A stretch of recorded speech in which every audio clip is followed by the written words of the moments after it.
औज़ु बिल्लाहि मिनश शैतानिर रजीम, बिस्मिल्लाहिर्रहमानिर्रहीम। अस्सलामु अलैकुम रहमतुल्लाहि व बरकातहू। आज एक बार फिर मैं आपके सामने अज़रबैजान बाकू से पाक आज़ी टीवी की तरफ से हाज़िर हुआ हूँ और ख़ुसूसी बुलेटिन लेकर हाज़िर हुआ हूँ और इसकी इंशाल्लाह तफ़सील आपको 7 बजे की 9 बजे की ख़बरों में मैं आपको दूँगा। अभी जैसे ही गवर्नमेंट ने ख़ुसूसी बुलेटिन पेश किया है कि लॉकडाउन को जो है वो 15 जून तक बढ़ाया जा रहा है और एयरपोर्ट्स जो हैं वो 15 जून में अभी खोलने का इन्होंने ऐलान किया है और उस वक्त तक के लिए जो है वो लॉकडाउन रहेगा।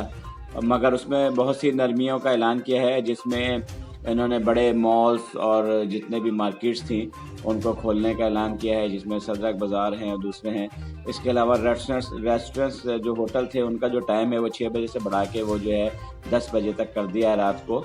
और मगर वही 10 बंदों वाला कायदा जो इन्होंने पहले रखा हुआ था वही चलेगा, उसमें कोई नरमी नहीं की है। इसी तरीके से मतलब जितने भी ये जो शहर थे बाकी सुमगायत और ये लैंक्रान और दूसरे जो कुबा वगैरह जो बड़े शहर थे जिनमें लॉकडाउन अभी तक वैसे ही कायम था, उनमें इन्होंने ये नरमी की है।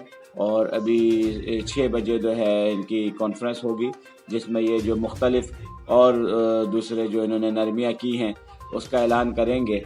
मगर अभी ये सिर्फ एक मैं आप तक बुलेटिन लेके आना चाहता था कि जो इन्होंने अभी नरमियाँ की हैं और जो इदारे ये खोले हैं अपना, मगर स्कूल्स और एयरपोर्ट्स का भी कोई ऐलान नहीं हुआ, वो अभी ब्रीफिंग में होगा।